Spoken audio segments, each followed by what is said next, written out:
Even though we hadn't seen each other for a month, Scene didn't say a word about my health and just demanded a divorce. I want a divorce from a wife who neither does household chores nor works. Don't expect any share of the property. That's what he said with a smirk on his face. Jessica was also grinning and clinging to his arm. I see, all right, divorce it is, I answered calmly. Scene looked surprised, but soon shared a smile with Jessica. Luckily, Scene's unreflective nature played into my hands, allowing my plan to proceed without a hitch. After the divorce, I began my revenge plan against them. By the time it's complete, my illness should be better. Their crying faces will be my celebration. I'm Sophie, 47 years old, an illustrator, and also a picture book author. I just love drawing.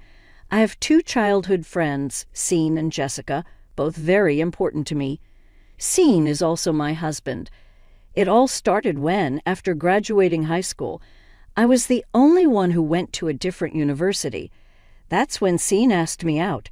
I had always thought he liked Jessica, so his confession took me by surprise. But I was secretly in love with him, so I was overjoyed.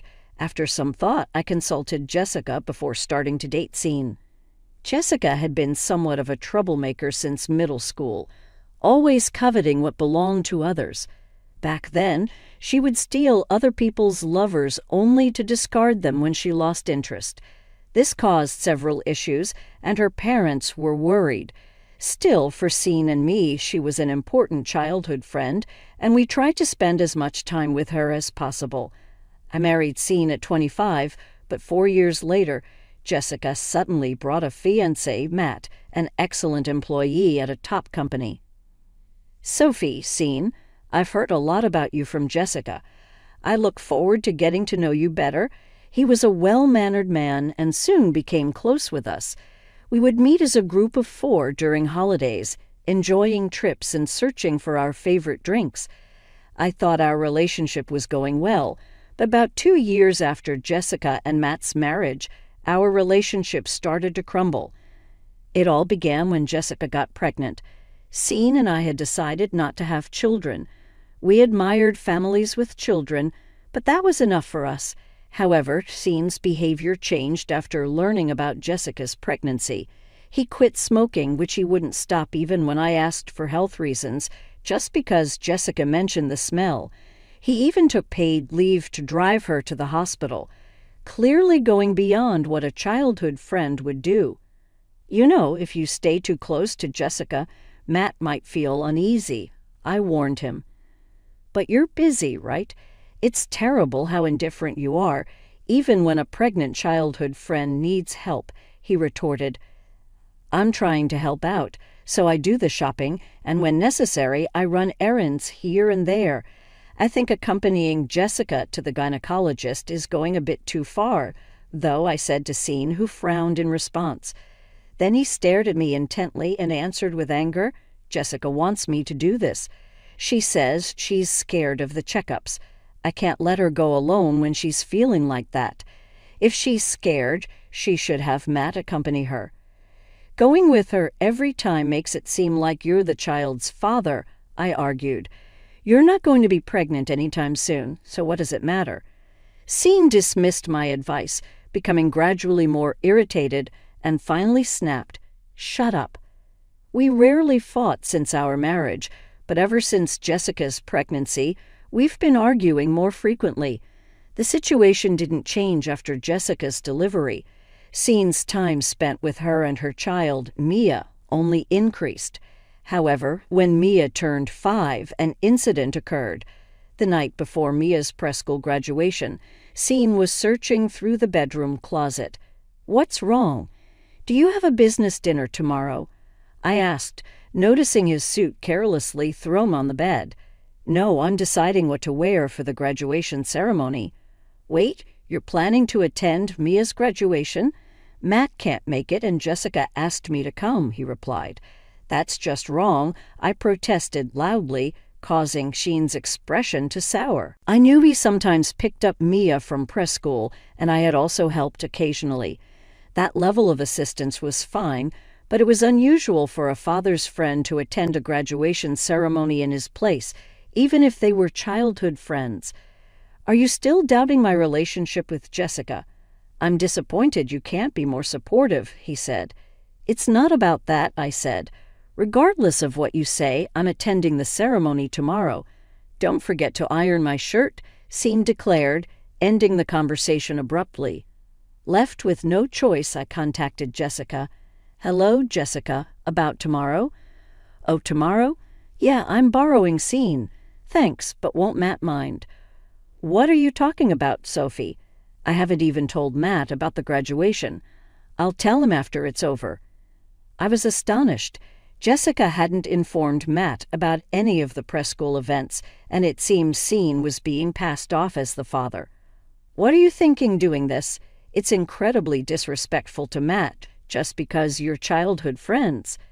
Hey, what's wrong? You seem kind of scary, Sophie. Well then, I'm counting on you for tomorrow, Jessica. Jessica cut off my words by hanging up the phone. I was trembling with anger towards her.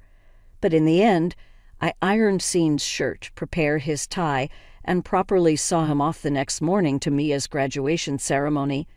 After this incident, Jessica and Scene began going out together more often. What used to be once a month became once a week, and before I knew it, it turned into every 2 days. Matt seemed to have noticed something. One day when Scene and Jessica were out, he visited my house. I'm sorry for coming by so late at night. There's something that's been bothering me. Is it about those two? Yes, take a look at this. Matt showed me the GPS records he apparently installed in Jessica's car. The records showed they visited a lodging facility about 3 times a week. The dates were all days when Scene went out with her. The meaning was clear just by looking at Matt's face. What do you want to do, Matt? I asked. I want to take revenge on them. I feel the same. I can't forgive them for betraying us after all this time together. We secretly began to plan our revenge against the two of them. First, I focused on increasing my income. I had reduced my work to focus on household chores after getting married, so my income had decreased significantly. Matt adjusted to work from home, and when Jessica and Scene were out, he brought Mia to my house, and we both took care of her. Jessica and Scene, completely unaware of our relationship, made it easy to gather evidence, just when we had enough evidence to execute. Our revenge, we were shocked to learn the truth about Mia. After much deliberation, Matt and I decided to wait with our revenge until she became an adult. We both didn't want to hurt young Mia. However, after waiting for 10 years, I was struck by a serious illness. It wasn't strange if I had to be hospitalized for a year or 2, although I could work from the hospital room. I had to reduce the workload. I immediately informed Matt of this and then discussed it with Sean. I see. I'll come to visit you sometimes. His response was as casual as any other conversation. He showed no interest in my condition or the illness. From his attitude, I painfully realized that Sean had lost his love for me, and it seemed to be true, as he only visited me once or twice a month. Time passed, and Mia turned 15. She had been visiting me almost every day since I was hospitalized, but after her 15th birthday, something felt off. I asked Matt if he knew anything, but he didn't seem to know either. When I asked Mia, she just kept saying, "Don't worry about it." We were only left wondering, but the truth would be revealed by Sean, who unusually came to visit my hospital room. Hey, it's been a long time. Scene entered the room without knocking. It's been a month since we last met. Scene, who had changed a lot during the time I hadn't seen him, became quite flashy. Jessica followed him in without a word of concern for my health. Sean demanded a divorce. I'm divorcing a wife who does neither housework nor job. There will be no division of property. That's the situation. So, Sophie, please take care of it. Sean said this with a smirking smile, while Jessica also grinned, clinging to his arm. I see. All right, divorce it is. When I agreed readily, Sean was surprised, but quickly exchanged smiles with Jessica. Sean's straightforward nature worked in my favor. It allowed my plan to proceed without any hitches. After the divorce was finalized, I began my plan for revenge against them. By the time I accomplish it, my illness should have improved. Their crying faces will be my celebration. I immediately called Matt, informing him of my transfer to another hospital and that a lawyer would handle any dealings with Sean and Jessica. Following this, Matt moved close to my new hospital, bringing Mia with him, and Mia started visiting me often. Although Maya still looked sad, she came to see me every day, which really made me happy. Then I instructed Jan to dispose of my belongings left in the house. I had already brought all my necessary personal items to the hospital room, and I didn't want anything touched by those two in my new life. After settling into my new hospital and Matt's move, I received a call from Sean. It was during the few minutes I was away from my room, but there were already 30 missed calls on my smartphone. A bit annoyed, I picked up the phone when it rang again. "Yes, what is it?" "Finally, you answered. Hey, what the heck is going on?" I could hear a real estate agent sounding lost in the background of the agitated Sean, and Jessica was yelling loudly, which made my mood sink. "What do you mean?" "What's going on?" "The house." "Why are we being kicked out?" Sean raised his voice, clearly not considering any fault on their part. I answered calmly, "Of course. After all, that was the room I rented." Sean seemed to have forgotten the room we lived in was rented by me for work. When I started running independently at that time, I couldn't afford a separate workspace, so I rented a room that served as both a home and a workplace. Sean, whose income was insufficient for living alone, ended up living in my work/home space. However, Sean never paid the rent or utility bills for that room. Although he gave me living expenses monthly, it was never enough to maintain the room. It's unfortunate for them, but the room is already canceled. The hospital I transferred to was quite far from the house. That's why, after being told about the divorce, I went ahead with the cancellation process. I didn't contact Sean because the real estate agent, who understood the situation, promised to do it for me. It seems Matt and Mia suddenly disappeared too, and their house might have been sold. What are we supposed to do? Where to live now? Well, maybe you should just stay in a business hotel for now. As I started working with my smartphone on speaker mode, Scene, clearly irritated, said, "Don't be ridiculous. Pay me $2,000 a month as an apology for selling the house." I was dumbfounded by my husband's nonsensical demand and remained silent, to which he raised his voice. "Hey, don't just stay quiet." I coldly replied, "No way paying you any money."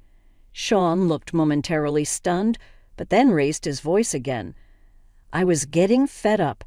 "We're divorced and strangers now, so don't contact me anymore. From now on, let's communicate through lawyers." Wait, for their contact, what a lawyer. "Hey, waita." Although Sean seemed to want to continue talking, I cut off the call without caring. After ignoring several repeated calls, they finally stopped, but then, perhaps angry that I didn't answer his calls, Scene started ignoring the lawyer's contacts. I knew he was somewhat childish, but I didn't think he was the type to call trouble for others without care. Scene's self-centered attitude made me sigh deeply. Months later, having temporarily left the hospital where I was in a better state, I visited Sean's parents' home. In front of me, Sean and Jessica were cowering in fear. "You talking to my parents like that is unfair," he said. "Well, I just came to report the divorce," I replied. Scene glared at me for a moment, but shrank again under his father's gaze. I had been quite close to Sean's parents. I would go out with them and have meals together, even without Sean. Given how well they treated me, I felt I had to explain the divorce. "Scene, I've heard everything from Sophie. Is it true that you're remarrying Jessica?" "Yes, Jessica, Mia, and I are going to start a new family together." "What are you thinking? Your family is Sophie. We're divorced." "She's not my family anymore." His father frowned at those words. Sean shook his head as if there was nothing he could do, and then handed me some documents. They were bills from a nearby luxury hotel. "What's this?" "It's the bill for the hotel where we stayed." Sean pointed at the documents on the table as if it was obvious, but the next moment he fell to the ground with a loud slap. His mother stood there panting, hands still raised. "What are you doing? I didn't raise you to be like this." Sean furrowed his brow. It seemed the words from his mother were completely unexpected. Jessica, next to him, had a similar expression on her face. "Why are you so upset? Sean's family is just going through some changes. Plus, you're getting a grandchild related by blood. Aren't you happy about that?" "Related by blood? You can't be serious." My mother-in-law stared at Jessica in disbelief, then glanced at me. She and my father-in-law knew I didn't want children, yet they had always loved me as if I were their own daughter. Jessica, too, was dear to them, being my son's childhood friend. I remember her often expressing frustration about being treated differently from me as a daughter-in-law, but there was no doubt they cherished her. I knew my mother-in-law wouldn't be pleased with this situation. Jessica must understand that as well. "You've always loved Mia. Now she's going to be your granddaughter. You're happy about that, right? She's the child of a girl I've known since she was little. Of course, she's dear to me, and it's Sean's child as well."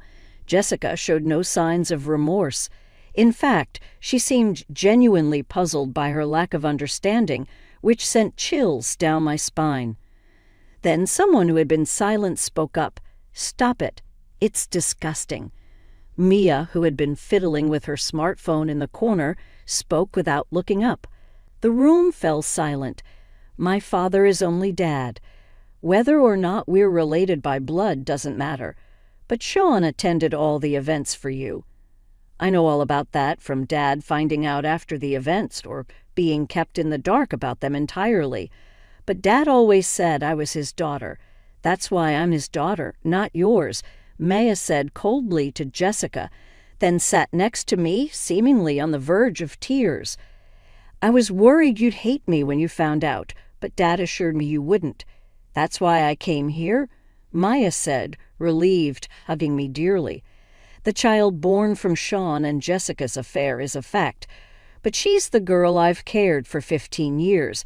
It's impossible not to feel affection." By the way, I turned to Jessica. "Didn't you find it odd that I wasn't surprised to learn Mia is Sean's daughter?" As Jessica gasped in surprise, another person entered the room. "I've known all along for the past 10 years. Matt's sudden appearance clearly unsettled Jessica. She had been seeking a divorce from him recently, citing irreconcilable differences. "I was truly shocked when you proposed divorce. Let me remind you, we're still not divorced. You haven't filed for it. Have you noticed?" Jessica had assumed Matt would handle all the divorce procedures. It's appalling how she leaves everything to others. So Jessica is still my wife, and of course Mia is still my daughter. After the divorce, she won't be my wife anymore, obviously. "Mia will always be my daughter," Jessica said, turning towards Mia. Mia frowned and, gripping my hand tightly, said, "I don't want to be her daughter anymore." At this reaction, Jessica was at a loss for words and glared at me angrily. That's when Sean started laughing loudly. "I see, so you two are like that.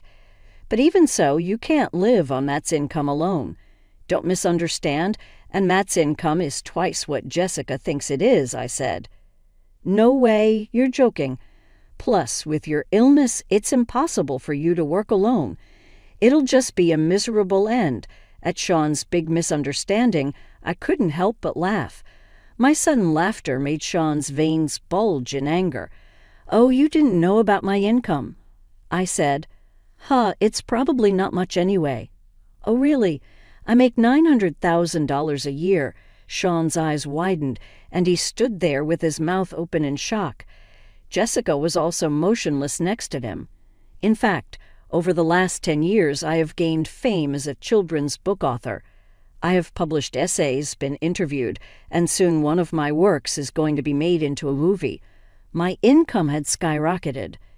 That's a lie. It's not. Look here. I showed Jessica the screen of my smartphone displaying my bank account's deposit records. Seeing the large monthly deposits, Jessica was speechless. "Hey, Sophie, let's try again." "What? What are you talking about?"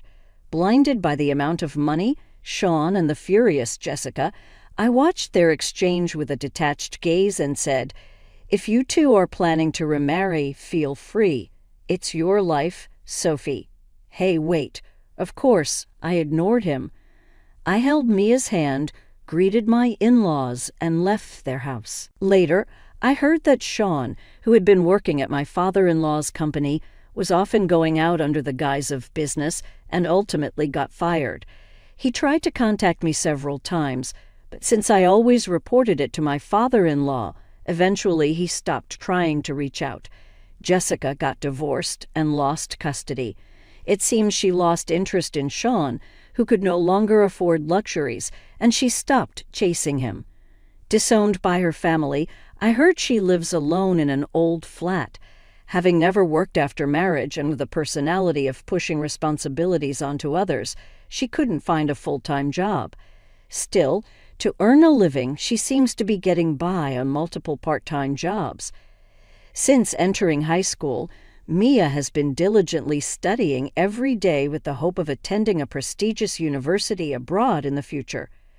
With her serious personality, she has told me that her dream is to eventually translate my picture books and spread them around the world. As for myself, the picture books I've drawn are being turned into an anime, and I'm currently receiving proposals for merchandise. My health is improving steadily, although I'm still hospitalized. My doctor has mentioned that I might be able to be discharged next year. Hoping for our happy days and future, I continue to write stories today.